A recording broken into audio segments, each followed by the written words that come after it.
Hello दोस्तों, welcome to UPPSC classes. UPPSC classes में आज हमारा जो पॉइंट है आ गया है नेक्स्ट पॉइंट, संविधान का भाग 5वां। तो देख लेते हैं, संघ की कार्यपालिकीय शक्ति के बारे में बताएंगे आज। और इस प्रकार इसमें देखेंगे किस प्रकार से क्वेश्चन आते हैं परीक्षाओं में। तो दोस्तों, यूपीपीएससी क्लासेस को आपने अगर जो सब्सक्राइब नहीं किया है तो सब्सक्राइब कर लीजिए और बेल आइकन को प्रेस कर दीजिए ताकि वीडियो की अपडेट आपको प्राप्त होती रहे। तो चलिए शुरू करते हैं। संघ की कार्यपालिकीय शक्ति और इसके बारे में जानेंगे पूरा डिटेल से, और राष्ट्रपति के बारे में बेहतर तरीके से जानेंगे। तो चलिए डिस्कस कर लेते हैं राष्ट्रपति के बारे में। हमारा जो पॉइंट हो जाएगा, संघ की कार्यपालिकीय शक्ति व विधायिकीय शक्ति।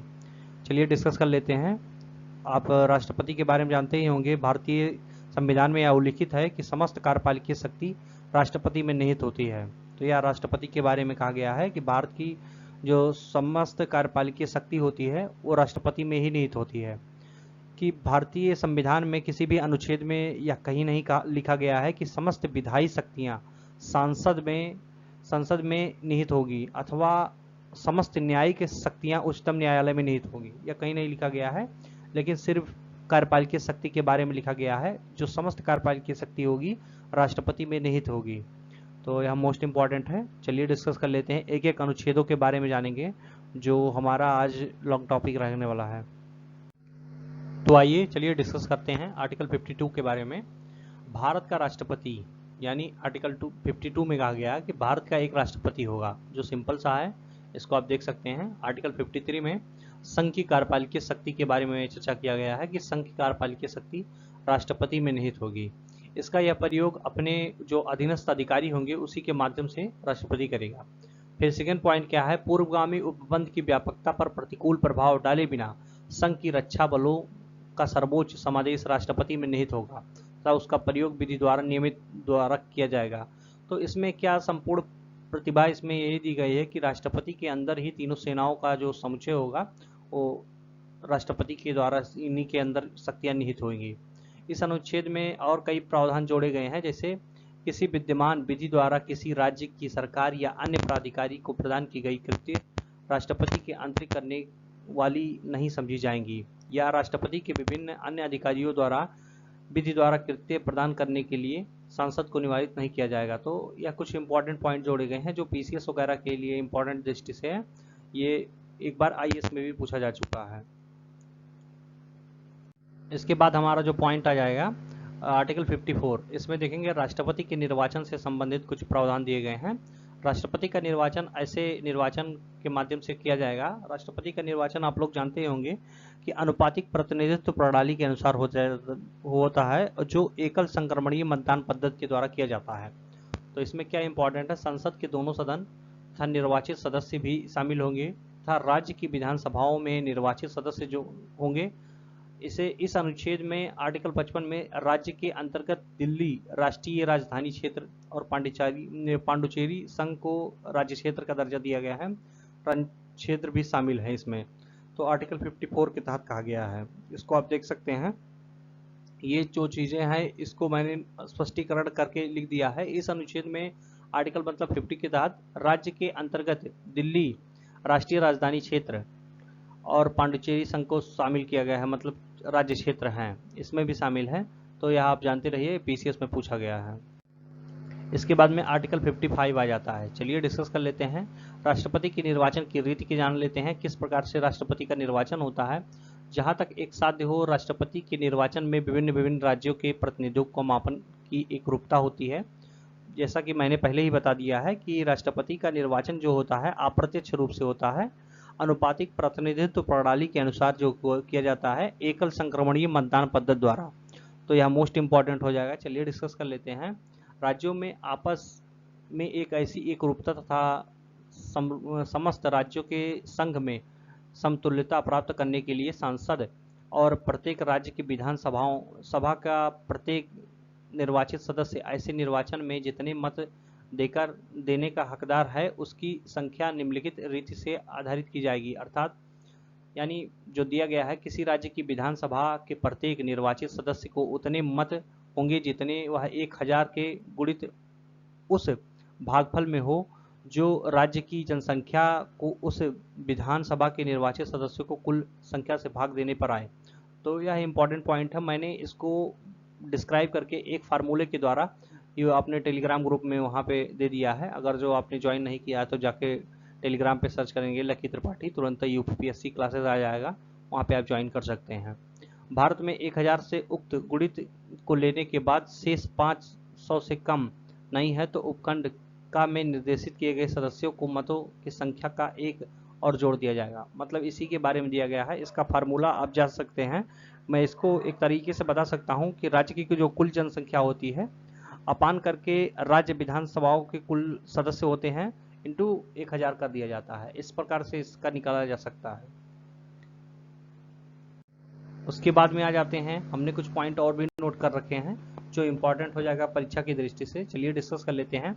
संसद के प्रत्येक सदन के प्रत्येक निर्वाचित सदस्य के मतों की संख्या वह होगी जो उपखंड मतलब का और खा के अधीन हो। इसमें 2 पॉइंट दिए गए हैं। अधीन राज्यों के सभाओं के सदस्यों के लिए नियमित कुल मतों की संख्या को है। संसद के दोनों सदनों से निर्वाचित सदस्यों की कुल संख्या का भाग देने पर जो आएगा उसमें आधे से अधिक भिन्न करके एक गिना जाएगा। मतलब एक प्लस और कर दिया जाएगा, भिन्न की अपेक्षा की जाएगी। राष्ट्रपति का निर्वाचन अनुपातिक प्रतिनिधित्व प्रणाली के माध्यम से किया जाएगा। ये आप मोस्ट इंपॉर्टेंट है, इसको आप जानते रहिए क्योंकि यूपी ट्रिपल आरओ पीसीएस हर जगह लगभग हर किसी परीक्षा में पूछा जा चुका है लगभग। एकल संक्रमणीय मतदान पद्धति द्वारा होगा। ऐसे निर्वाचन का मतदान भी गुप्त होता है। स्पष्टीकरण में अगर जो देखा जाए, इस अनुच्छेद में जनसंख्या पदों की ऐसी अंतिम पूर्ववर्ती गणना में अभिनिश्चय की गई है जिसमें जनसंख्या हो तथा इसमें सुगमता आंकड़े प्रकाश किए जा सकते हैं। परंतु इस स्पष्टीकरण के माध्यम से अंतिम पूर्ववर्ती जनगणना के आधार पर उनको जो सुसंगत आंकड़े होते हैं उनको भी प्रदर्शित किया जाएगा तथा जब तक सन 2026 तक के पश्चात पहली जनसंख्या सुसंगत के आंकड़ों के प्रकाशित नहीं किए जा सकते, अर्थात यह अनुमान लगाया जाता है कि 1971 की जनगणना के प्रति निर्देश थे। तो यह कुछ इंपॉर्टेंट पॉइंट हो जाते हैं जो राष्ट्रपति के निर्वाचन से इंपॉर्टेंट हो जाएंगे। इसका आप अगर जो जानना चाहते हैं, इसके जो फार्मूला लेना चाहते हैं तो आप टेलीग्राम पे मैसेज कर सकते हैं, वहाँ पे आपको मिल सकता है। फिर आपका देख लेते हैं नेक्स्ट आर्टिकल 56 में जो राष्ट्रपति की पदावधि के बारे में कुछ चर्चा की गई है। चलिए डिस्कस कर लेते हैं और इसके माध्यम से जान लेते हैं। राष्ट्रपति अपने पद ग्रहण की तारीख से 5 वर्ष तक की आयु तक 5 वर्ष तक की अवधि तक वहाँ पे रह सकता है, परंतु राष्ट्रपति उपराष्ट्रपति को संबोधित अपने हस्ताक्षर सहित लेख द्वारा अपना पद त्याग कर सकेगा।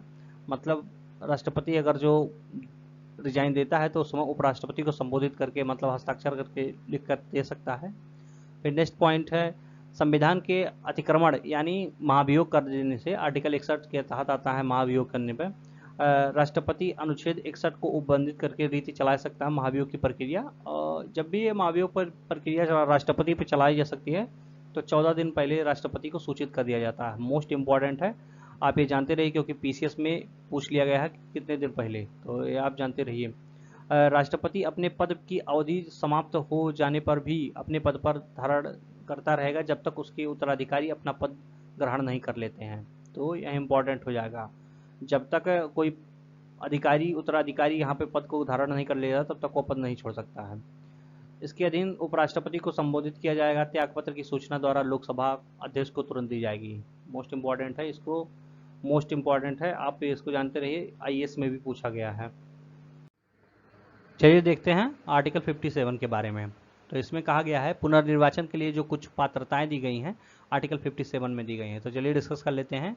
कोई व्यक्ति जो राष्ट्रपति के रूप में पद धारण करता हो या कर चुका हो, इस संविधान के अन्य उपबंधों के अधीन रहते हुए उस पद के लिए पुनर्निर्वाचन का पात्र होगा।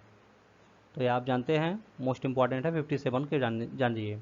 उसके बाद में 58 में कहा गया है कि राष्ट्रपति निर्वाचित होने के लिए जो कुछ अहर्ताएं दी गई हैं, मतलब क्या क्या पॉइंट दिए गए हैं कि अगर जो राष्ट्रपति निर्वाचन होना है तो आपको क्या क्या ये जरूरी है।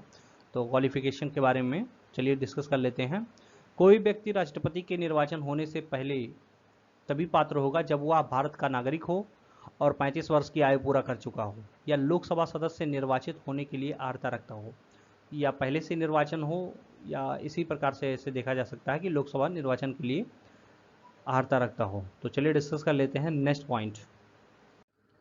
इसके बाद में आ जाता है कोई व्यक्ति जो भारत सरकार या किसी राज्य की सरकार के अधीन अथवा उक्त सरकारों में से किसी के नियंत्रण में किसी स्थानीय या अन्य प्राधिकारी के अधीन कोई लाभ का पद धारण करता हो, जैसे राष्ट्रपति निर्वाचन होने के पात्र नहीं होगा। तो अगर जो कोई लाभ का पद धारण करते हैं आप, तो वहाँ पे आप राष्ट्रपति के पद के लिए निर्वाचन के पात्र नहीं होंगे। इस अनुच्छेद के प्रयोजन के लिए कोई व्यक्ति केवल इस कारण कोई लाभ का पद धारण करने वाला नहीं समझा जाएगा कि वह संघ का राष्ट्रपति है या उपराष्ट्रपति है या किसी राज्य का राज्यपाल है। इसको आप जानते रहिए, राज्यपाल ही राष्ट्रपति लगभग बनाए जाते हैं अधिकतर करके। आप देख सकते हैं इस समय प्रेजेंट में रामनाथ कोविंद जी हैं, तो और पहले राज्यपाल ही थे। अथवा संघ की कार्यपालिका संघ की या किसी राज्य का मंत्री भी है। तो ये आप जानते रहिए, लाभ का जो पद होता है ये डिस्कस कर लीजिए आप, वहाँ पे लक्ष्मीकांत वाले बुक में बहुत डिस्क्रिप्टिव दिया गया है, तो आप उसको देख सकते हैं या परीक्षा बाणी पढ़ सकते हैं, मोस्ट इम्पॉर्टेंट रहेगा। चलिए आर्टिकल 59 के बारे में डिस्कस कर लेते हैं। तो इसमें यह सिंपल पॉइंट कहा गया है कि राष्ट्रपति पद के लिए जो कुछ शर्तें रखी गई हैं, तो क्या इंपॉर्टेंट पॉइंट है, क्या शर्तें हैं, चलिए देख लेते हैं। राष्ट्रपति सांसद के किसी सदन या किसी राज्य के विधानमंडल या किसी सदन का सदस्य नहीं होगा। सिंपल पहले ही बोल दिया गया है, किसी राज्य के विधानमंडल का या किसी सदन का सदस्य नहीं होगा। यदि सांसद के किसी सदन या किसी राज्य विधानमंडल के किसी सदन का कोई सदस्य राष्ट्रपति निर्वाचित हो जाता है, तो वह समझा जाएगा कि उसने उस तारीख से अपने राष्ट्रपति पद का अगर जो ज्वाइन कर लिया है किसी राज्य विधानमंडल से, तो वह सिंपल है, वह अपनी उसी तारीख से जो पिछला पद रहेगा उसको छोड़ सकता है, मतलब वो रिक्त माना जाएगा। तो इम्पॉर्टेंट पॉइंट है, इसको आप जानते रहिए। नेक्स्ट पॉइंट क्या है, राष्ट्रपति अन्य कोई लाभ का पद धारण नहीं कर सकता है, तो डिस्कस कर लीजिए आप इसको।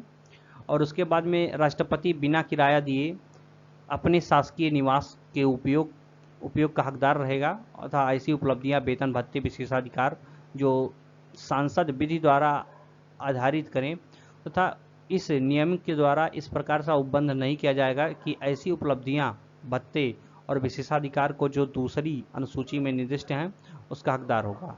फिर नेक्स्ट पॉइंट है, राष्ट्रपति की उपलब्धियां और वेतन भत्ते की पदावधि के दौरान कम नहीं किए जाएंगे।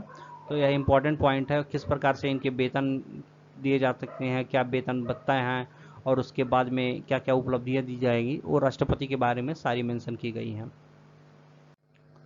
तो चलिए आर्टिकल 60 को देख लेते हैं। इसमें मोस्ट इम्पॉर्टेंट क्या रहेगा कि राष्ट्रपति द्वारा जो शपथ लिया जाएगा उस शपथ के बारे में दिया गया है। तो चलिए डिस्कस कर लेते हैं।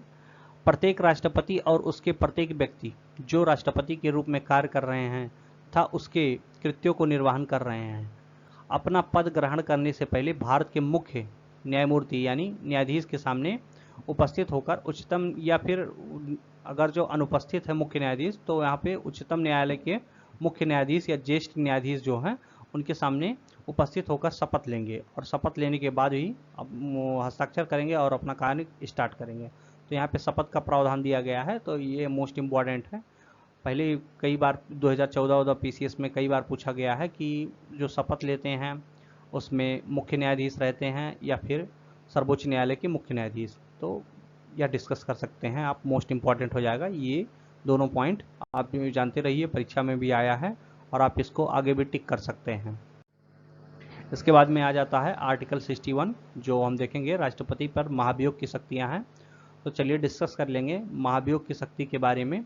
जब संविधान के अतिक्रमण, यानी अगर जो कोई संविधान के जो नियम कानून हैं उनका उल्लंघन किया जाता है, तो राष्ट्रपति पर महाभियोग चलाया जा सकता है आर्टिकल 61 के द्वारा।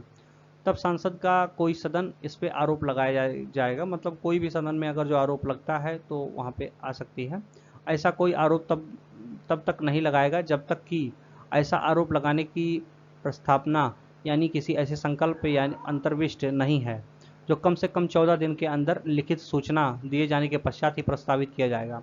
तो वही सिंपल फंडा है कि 14 दिन पहले राष्ट्रपति को सूचित कर दिया जाएगा और सूचित करने के बाद ही सदन में पेश किया जाएगा, जिस पर उस सदन की कुल सदस्यों की संख्या कम से कम 1/4 सदस्यों के हस्ताक्षर हो। मतलब जिस सदन में आप इसको पेश करेंगे उसमें 1/4 सदस्य के आपका हस्ताक्षर हो कि हाँ राष्ट्रपति ने इस नियमों का उल्लंघन किया है, हस्ताक्षर करके उसे संकल्प के रूप में प्रस्तावित करने के लिए अपना आशय प्रकट करेंगे। और नेक्स्ट पॉइंट क्या दिया गया है, उस सदन की कुल सदस्य संख्या कम से कम 2/3 बहुमत द्वारा ऐसे संकल्प को पारित नहीं किया गया तो मतलब पहले ही समाप्त मान लिया जाएगा। अगर जो इसको पारित नहीं कर पाए कि आप इस इतने दिन के बाद इतने लोग नहीं दस्तखत किए, मतलब 1/4 लोग दस्तखत नहीं कर पाते हैं, तो कैंसल मान लिया जाएगा। और अगर जो पारित करवाना है तो कम से कम 2/3 बहुमत से पारित करवाना पड़ेगा उस विधेयक को जिस पे आप आरोप लगा रहे हैं। इसके बाद में हमारा नेक्स्ट पॉइंट आ जाता है, जब आरोप सांसद के किसी सदन द्वारा इस प्रकार से लगाया गया हो तब दूसरा सदन उस आरोप का अन्वेषण मतलब जांच पड़ताल करेगा। उसके लिए एक कमेटी बैठती है, उस कमेटी के अंदर आप सर्वोच्च न्यायालय के मुख्य न्यायाधीश वगैरह रहते हैं तो उसमें कर सकते हैं, या फिर कोई अन्य न्यायाधीश रहते हैं तो उसके अंदर जांच पड़ताल करते हैं। और उपस्थित होने के बाद अपना प्रतिनिधित्व कराने के लिए राष्ट्रपति को अधिकार होगा, तो राष्ट्रपति भी अपने अधिकार में बोल सकते हैं कि हाँ ये पॉइंट है। इसमें यदि अन्वेषण की परिणाम स्वरूप या घोषित करने व संकल्प राष्ट्रपति के विरुद्ध लगाया गया है तो आरोप सिद्ध हो गया है। आरोप का अन्वेषण करने के सदन के कुल सदस्य संख्या कम से कम 2/3 बहुमत द्वारा पारित किया जाएगा। मतलब सिंपल फंडा है कि मतलब दोनों सदनों से 2/3 बहुमत द्वारा इसको पारित किया जाएगा। और संकल्प के प्रभाव होने से उसके उस प्रकार पारित किए गए जाने की तारीख से राष्ट्रपति को जिस दिन पारित हो जाएगा और दस्तखत हो जाएगी उसी दिन से राष्ट्रपति को उसके पद से हटाया जाएगा। तो यहाँ मोस्ट इम्पॉर्टेंट है। इस प्रकार से आर्टिकल 61 के तहत महाभियोग की प्रक्रिया है जिस प्रकार से राष्ट्रपति को भी हटाया जा सकता है हमारे देश में संविधान के अनुसार। फिर आ जाता है आर्टिकल 62। इसके बाद में हम चर्चा करेंगे कि राष्ट्रपति के पद के लिए रिक्त को भरने के लिए निर्वाचन करने की जो प्रक्रिया है, आकस्मिक अगर जो रिक्त हो जाता है तो निर्वाचित व्यक्ति को पदावधि के लिए वहाँ पे चयन किया जा सकता है। राष्ट्रपति की पदावधि को समाप्त किए हुए रिक्त भरने के लिए निर्वाचन या पदावधि को समाप्ति होने से पहले ही पूर्ण कर लिया जाएगा। तो अगर जो मतलब कोई राष्ट्रपति है रिटायर हो जाता है तो उसके पहले आप निर्वाचन की पद्धति कर सकते हैं, तभी वहाँ पर राष्ट्रपति हटेगा। या फिर सेकंड पॉइंट क्या हो जाता है कि राष्ट्रपति की मृत्यु अथवा पद त्याग के द्वारा हटाए जा सकते हैं तथा उनके अन्य कारण भी हो सकते हैं। पद रिक्ति भरने के लिए निर्वाचन रिक्ति होने की तारीख के पश्चात मतलब बहुत जल्द से जल्द 6 मंथ के अंदर या 6 मंथ होने से पहले ही यह निर्वाचन करा लिया जाएगा। तो इतने सब पॉइंट हैं, आप इसको जानते रहिए, मोस्ट इम्पॉर्टेंट हो जाएगा। आर्टिकल 62 के अंतर्गत ये निर्वाचन किया जाता है कि राष्ट्रपति अगर जो आकस्मिक रूप से या फिर किसी कारणवश अपना पद नहीं संभाल पा रहे हैं तो वहाँ पे आप किसी को चयनित कर सकते हैं। इसके बारे में अब राष्ट्रपति नहीं संभाल पा रहे हैं तो आप उपराष्ट्रपति इसका कार्यभार संभाल सकते हैं। तो जो भी है ये इम्पॉर्टेंट रहा है। इसके पहले मैंने आज संघ के बारे में, राष्ट्रपति के बारे में चर्चा कर लिया है। तो दोस्तों यूपीपीएससी क्लासेस को अगर जो आपने अभी तक सब्सक्राइब नहीं किया है तो सब्सक्राइब कर लीजिए और बेल आइकन को दबा दीजिए ताकि वीडियो की अपडेट आपको प्राप्त होती रहे। धन्यवाद दोस्तों, मिलेंगे अगले वीडियो में।